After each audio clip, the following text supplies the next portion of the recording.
Hadirin sekalian, selanjutnya marilah kita simak bersama sambutan Presiden Republik Indonesia. Dilanjutkan penekanan layar sentuh sebagai tanda peluncuran program Hasil Terbaik Cepat atau PHTC Presiden.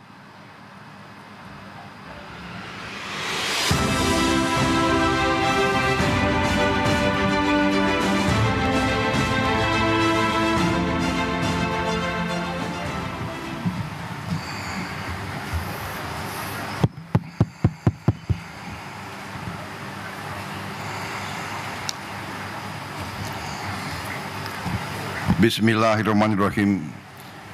Assalamualaikum warahmatullahi wabarakatuh. Selamat siang. Salam sejahtera bagi kita sekalian. Shalom, salve, om swastiastu, namo buddhaya, salam kebajikan. Saudara-saudara sekalian, Menko PMK,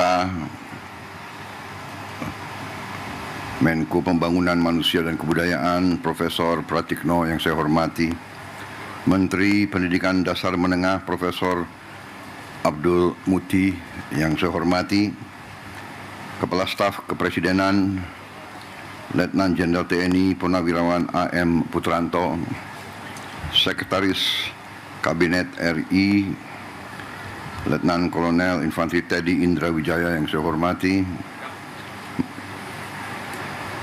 Wakil Menteri Dalam Negeri Ibu Ripka Haluk yang saya hormati, Wakil Menteri DG Komunikasi dan Digitalisasi Saudara Angga Raka Prabowo, Ketua Komisi 10 DPR RI Saudari Hetifah Saifuddin, Wali Kota Bogor yang saya hormati Saudara Dedi Abdurrahim, Kepala Sekolah Dasar Negeri 5 Cimahpar, Kota Bogor, Jawa Barat, Saudari Titin Sutini, para guru dan tenaga pengajar, anak-anakku, para siswa-siswi dari seluruh Indonesia yang hadir langsung maupun melalui video conference. Saudara-saudara pers media, serta seluruh hadirin undangan yang saya hormati, dan saudara-saudaraku yang mengikuti acara ini dimanapun saudara berada. Tentunya sebagai insan yang bertakwa, marilah kita tidak henti-hentinya memanjatkan puji syukur kehadirat Allah Subhanahu wa taala, Tuhan Maha Kuasa, Tuhan Maha Besar yang memiliki sekalian alam, atas segala karunia, atas kesehatan yang masih diberikan kepada kita, sehingga kita dapat berkumpul hari ini untuk memperingati Hari Pendidikan Nasional 2025 pada tanggal 2 Mei saat ini. Kita mengerti semuanya bahwa pendidikan adalah jalan yang sangat menentukan bagi suatu kebangkitan, bagi kebangkitan suatu bangsa dan negara. Tidak mungkin kita menjadi negara sejahtera, tidak mungkin kita menjadi negara maju kalau pendidikan kita tidak baik, pendidikan kita tidak berhasil. Pemerintah Republik Indonesia secara beruntun, dari pemerintah ke pemerintah, dari masa ke masa, selalu menempatkan pendidikan sebagai hal yang paling utama. Seluruh elit bangsa menyadari hal ini dan menggariskan strategi pembangunan bangsa yang sudah baik dan sudah benar. Dibandingkan beberapa negara lain, negara kita menempatkan pendidikan sebagai yang teratas dalam APBN, dalam anggaran pembiayaan dan belanja negara. Pendidikan yang paling pertama.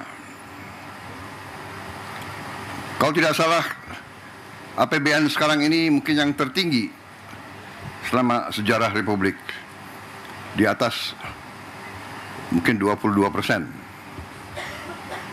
Kita bandingkan dengan negara lain. Negara India yang utama nomor satu adalah pertahanan. Memang mereka mengalami kemungkinan ancaman terhadap pertahanan mereka. Kita bersyukur bahwa cukup lama berkat kepemimpinan presiden-presiden kita terdahulu, bangsa kita relatif mengalami berapa puluh tahun masa relatif damai. Memang ada berbagai krisis, berbagai gerakan separatis, tapi secara garis besar bangsa kita tidak mengalami perang besar mungkin sudah 60 tahun lebih. Kita bandingkan dengan negara Eropa, tempat lahirnya demokrasi, perang besar sekarang. Di Timur Tengah hampir tidak pernah berhenti perang. Di Palestina, di Gaza, di Suriah, di Lebanon, di Irak, di Yaman, di Libya, di Sudan, sebut saja. Eritrea, Somalia, Chad, Mali, perang. Kita harus bersyukur. Untuk itulah masa sekarang karunia besar dari Yang Maha Kuasa, masa damai, keadaan damai bukan buah yang jatuh dari pohon. Masa damai bukan sesuatu yang jatuh dari langit. Masa damai adalah upaya pemimpin, upaya pemerintah untuk menjaga keselamatan rakyatnya. Dan dalam masa damai ini, marilah kita semua unsur bangsa, marilah kita gunakan kesempatan ini untuk membangun negeri dengan kecerdasan, dengan kearifan, dengan hati yang bersih, dengan kejujuran, sehingga kita bisa membangun masa depan anak-anak dan cucu-cucu kita. Pendidikanlah yang menentukan apakah negara ini mau jadi negara miskin atau negara ini mau jadi negara yang baik untuk rakyatnya. Pendidikan yang menentukan. Pendidikan sudah dapat alokasi yang besar, tapi marilah kita waspada, mari kita jujur kepada diri kita sendiri. Tidak kita mencari kesalahan siapapun. Mari kita jujur kepada diri kita sendiri. Mari kita bertanya, apakah anggaran pendidikan yang begitu besar sudah bertahun-tahun sampai atau tidak kepada alamat yang harusnya ditujukan. Kita masih melihat tadi dan kita tahu begitu banyak sekolah-sekolah yang rusak. Padahal kalau kita buka-bukaan, anggarannya ada.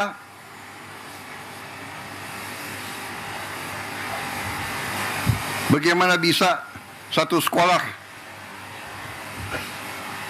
toiletnya hanya satu, WC-nya satu, bagaimana bisa? Ini saya ingatkan tanggung jawab dari pemerintah daerah, tanggung jawab dari wali kota, bupati, gubernur, bersama-sama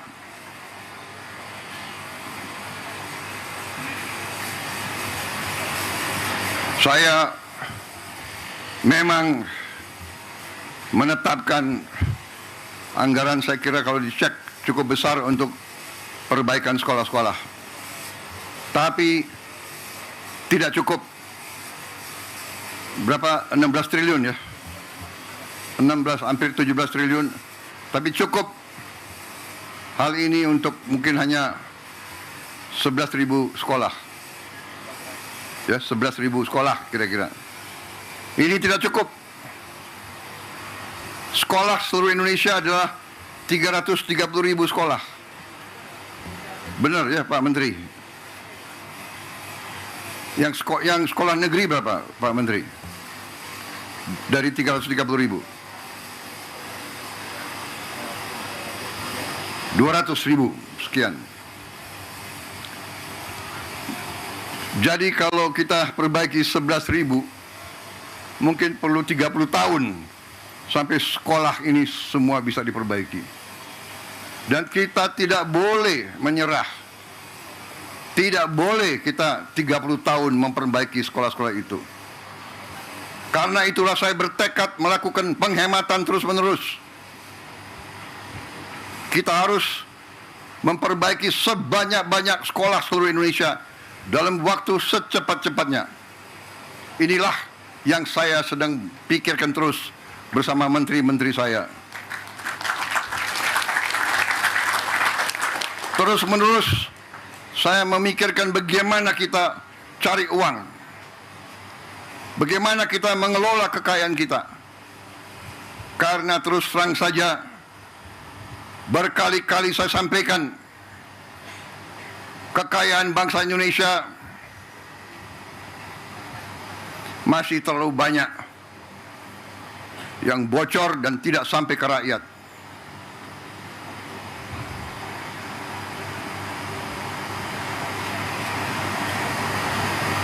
Terus-menerus saya himbau jajaran pemerintah, para pejabat, para birokrat, saya himbau terus, berbuatlah yang terbaik untuk rakyat.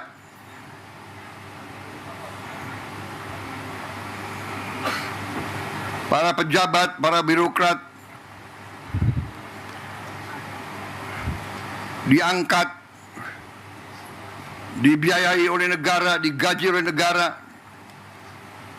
Hendaknya anggaran untuk rakyat, anggaran untuk pelayanan rakyat, hendaknya jangan diselewengkan,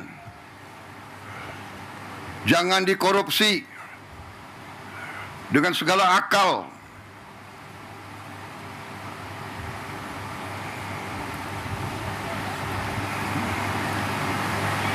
Saudara-saudara sekalian,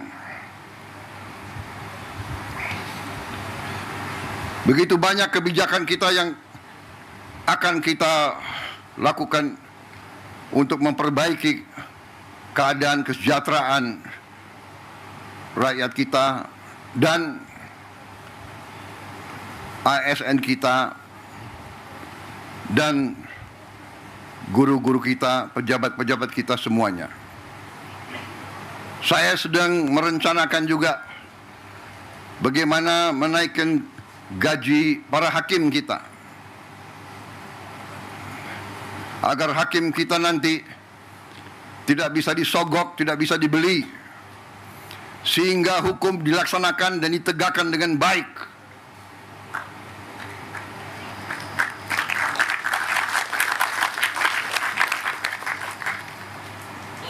Saudara-saudara sekalian, kalau kita melaksanakan pengelolaan manajemen yang baik,